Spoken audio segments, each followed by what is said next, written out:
Hey everyone, Anneke Godlewski here with another week of maximum storytelling. Hopefully, we got over all of the technical difficulties that have plagued my day. Oh my gosh, it's been so crazy, but hey, it makes for fun episodes and it makes for just a little more of an element of authenticity, right? So this week on Maximum Storytelling, we are going to talk about interviewing your past law professors. Okay. So it doesn't really seem like that interesting of a topic, but what if you look at it from the perspective of getting those completely coveted .edu links back to your website? So here's my theory. Everyone needs links back to their website. We talk about it all the time. Oh my gosh, attorneys all over the country have done anything and everything to try to get .edu links from universities and from colleges back to their site. They've done scholarships, or they've offered scholarships. They've done contests. They've written white papers. They've made donations, they've hosted events, they've done all these different types of things to try to get the university or the college to link back to their legal website. For those of you who are a little unfamiliar or who are just dipping your toes into website optimization, also known as SEO, search engine optimization, anytime you have another website, especially one of authority, linking back to your site, it gives your site kind of a piece of that authority. So, for instance, if you have, Harvard mentions you as an attorney and they're linking to your site, the Google machine, as I like to call it, or we like to say that it gets you some extra Google juice. Having Harvard link back to your website tells Google that an authoritative site like Harvard thinks that your site is reputable enough to want to link to it. So my theory is that if you take the time to interview influential people at colleges and universities and then use all of that content on your site, then you can easily reach out to the universities and say, hey, we have all of this great content. We're highlighting a professor there. We're highlighting a student there. We're highlighting a staff member there. Why don't you guys share this wonderful highlight of that person that we interviewed on your site? So in a roundabout way, you're going to end up with a .edu link right there on your own site. So I think one of the easiest ways to do this without coming right out and, it's so hard to ask for links, right? It's awkward and it's goofy. I mean, it's extremely difficult for an attorney to call up anyone and say, hey, would you link to my website?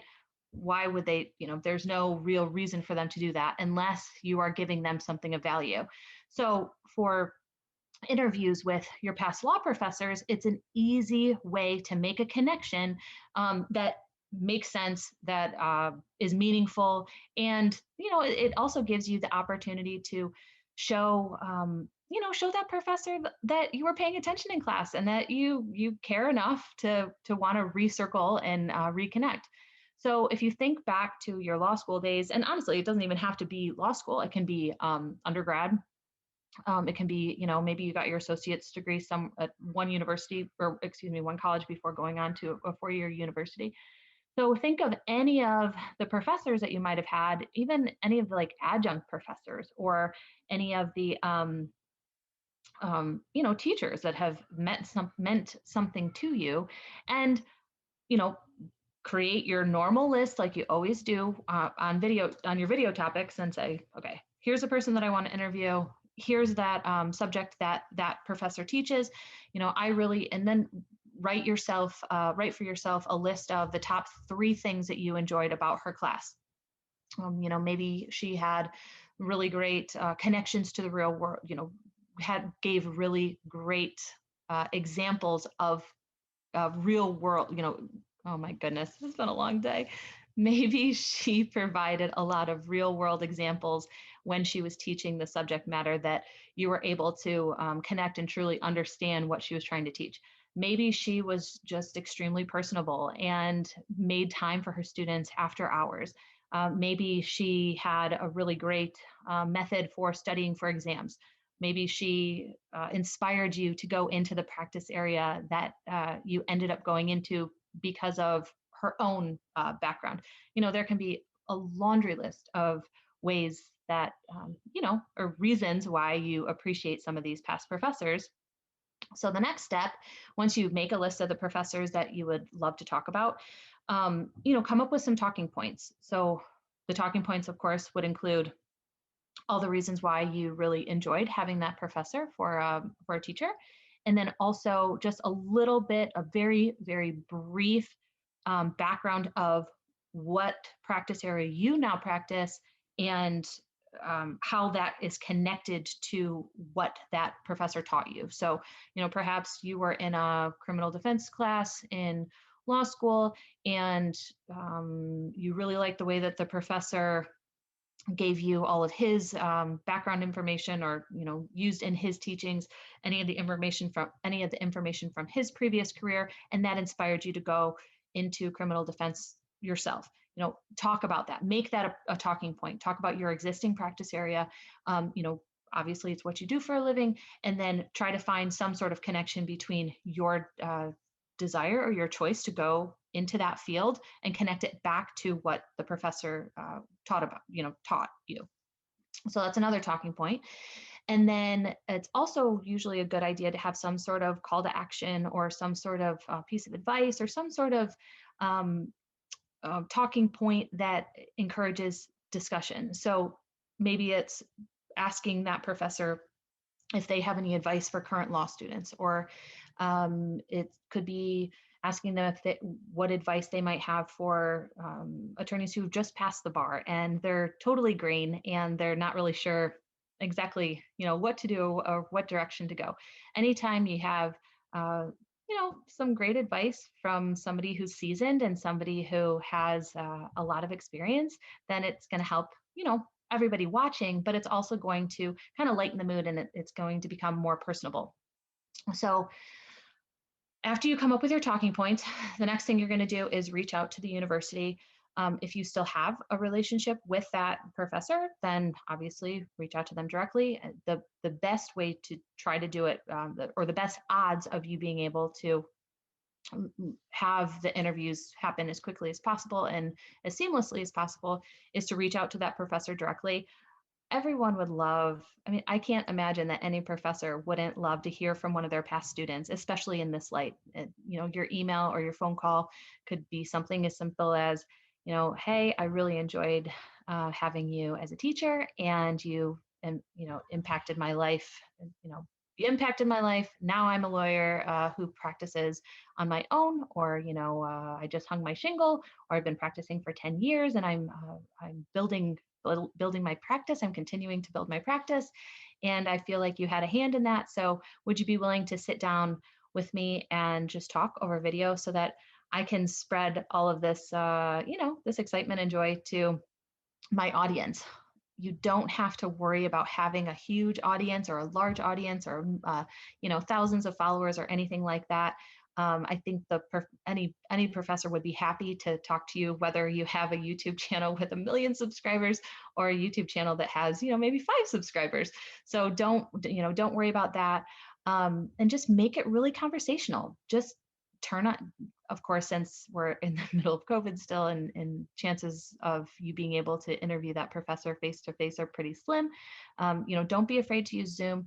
Don't be afraid to live stream it if you want to, but make sure that you do have, obviously, good audio and have a decent camera, so that you come away with great video.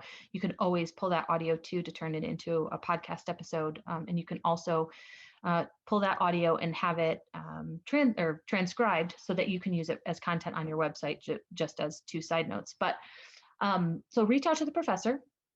If you don't have, if you've lost contact, or you feel a little I don't know, awkward or whatever, reaching out to them directly, you could always reach out to the department. If it was a business teacher, or if it was law school, or whatever department that professor is in, reach out to the university and say, hey, I would um, love to interview the teacher in my video series, and to add video to the video series. Would you be able to help me put me in contact with that teacher? So set a date.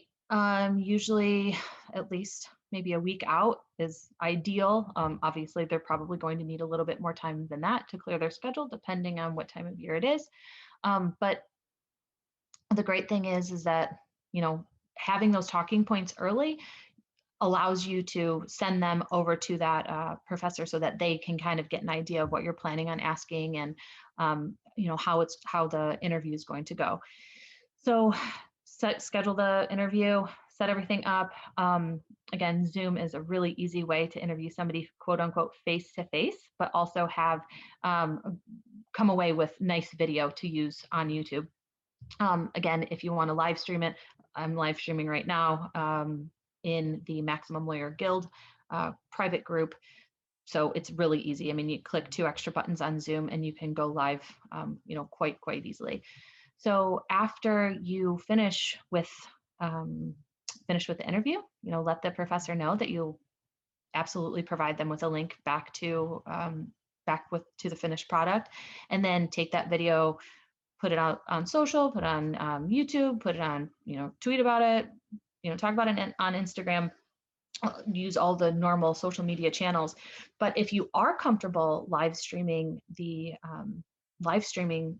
interview, then you can always talk about it on social well beforehand, and get people excited. I mean, there's obviously going to be other law students who are in that teacher's class.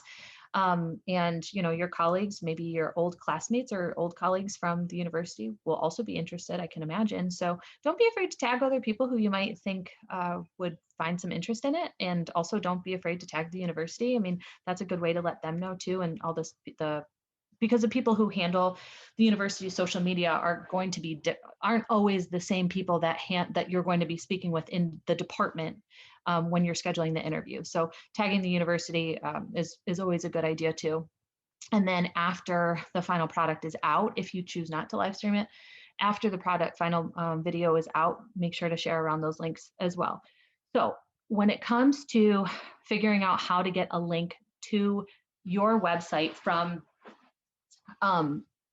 when it comes to trying to figure out how to get a link to your own website from the university's website, this is kind of how you do it. So anytime you create a video, obviously you're going to want to put it on YouTube. If you live streamed it through Facebook, of course that live stream video is going to be there, but you're still going to want to take that actual file and put it onto your YouTube channel. That creates an individual URL, it creates an individual link. And when you go to share that video, you'll see that you can either share it through the URL that it generates, or you can embed. So if you click embed, then it'll give you an embed code so that you can copy that embed code, go onto your own website, create a page all about that professor, all about what you guys talked about. It doesn't have to be lengthy. It doesn't have to be, professionally written by a content writer. Just say, hey, I had a great time sitting down with Dr. Smith. He was my favorite law school professor. And here are a couple of words. You guys and remember, you don't have to talk about the law, right? You don't have to talk about new changes. You don't have to talk about codes or anything like that.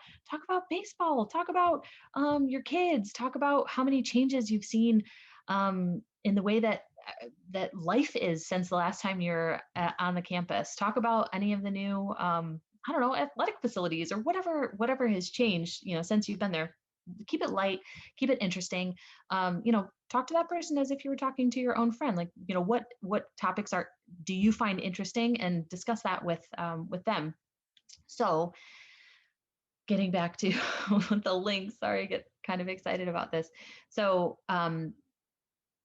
create a page on your website that just briefly describes the video and the conversation that you had with that professor, and then you paste that embed code on that web page, so that when you pull up the web page, you see the headline, and then you see the brief description of the video, and then you see the video below. Now, if somebody comes across that page and they click on the video to watch it, that's still going to count towards your YouTube views, because technically it's just taking what is already on YouTube and showing it on your website. You're not uploading it twice. You're just providing your website with a way to highlight what is already on your YouTube channel. And feel free to reach out to me about this, because I know that you guys listening at home are probably going to have a couple of questions if you're not familiar with the back end of websites and adding content and things like that. So you can either talk to the person who handles your website, you can reach out to me, you can reach out to Josh. Pretty much you can ask anyone in Maximum Lawyer, just post a question right there and you'll be able to get an answer very quickly. But pretty much embed the video from YouTube onto a page on your website. Now, when you create that new page and you publish it, it will create, again, another URL. So it's just, it would be, smithlaw.com/Dr. Jones, or whatever the page URL it is that is created from that page. So then you take that link, that is what you're going to send to the university. You're going to send that link to the university, you're going to send it to the professor, you're going to send it to the department head, you're going to send it to anyone that you think would be interested in watching the video and learning about the fun interview that you had with that professor. So the pitch, I guess, to the university is, hey, I just had this great interview with Dr. Jones. He and I sat down for 25, 30 minutes and just talked about all of the changes in the university. I would love to highlight Dr. Jones. I would love to give some kudos to Dr. Jones by housing this link, and giving everyone at the university access to this video. Would you mind putting this link on your website? You can you can ask the law department. I'm sure that there's like a resources section right on right on their website, and just add it as a resource. Hey, this is a great interview with one of Dr. Jones's old students, and that attorney went on to become a criminal defense attorney in Tampa, or wherever it is. The university is going to like it because it's quote unquote a success story of one of their students making it out into the world. All the law students obviously are super stressed, and the university always wants to do everything that they can to make sure that the law students succeed and that they pass the bar and that they go on to have fulfilling careers as attorneys. So giving them that great interview just shows any prospective student that, look, the university cares enough about making sure that the attorneys can thrive and the law students can thrive until they become attorneys. So I don't know, it's just an easy way to try to get a .edu link. Obviously, the .edu link is not the main reason that you should do this. The main reason that you should do it is to show a little bit of gratitude towards the professors who helped you along the way, and also to, have even more great content on your YouTube channel. But one of the residual bonuses is that you'll probably end up with a .edu link, which are, like I said before, absolutely coveted. So I encourage all of you guys to get out there and make a list of all of your professors from law school, from undergrad, business school, whoever's listening, make a list of all of your professors, make a list of all the things that you really appreciated about that teacher, and invite them to an interview, a video interview, and you will end up with great content. You will end up with an even stronger relationship with that professor and with the university that you attended, and you will hopefully end up with a .edu link back to your website. So if you guys have any questions, I would love to answer them. Again, we are here every Wednesday from 12:30 Eastern to usually about maybe 1 or 1:15. That's 1:30. I'm sorry, 12. What a crazy day. We are here every Wednesday, 12:30 Central, 1:30 Eastern, live in Maximum Lawyer Guild. If you're listening at home, you're probably hearing us on the Maximum Lawyer podcast. The Maximum Storytelling podcast that you found on MaximumLawyer.com. Feel free to reach out to us. We're always here to help, and go out there and interview your old professors. Thank you so much. And we look forward to seeing you next week for another episode of Maximum Storytelling. See ya.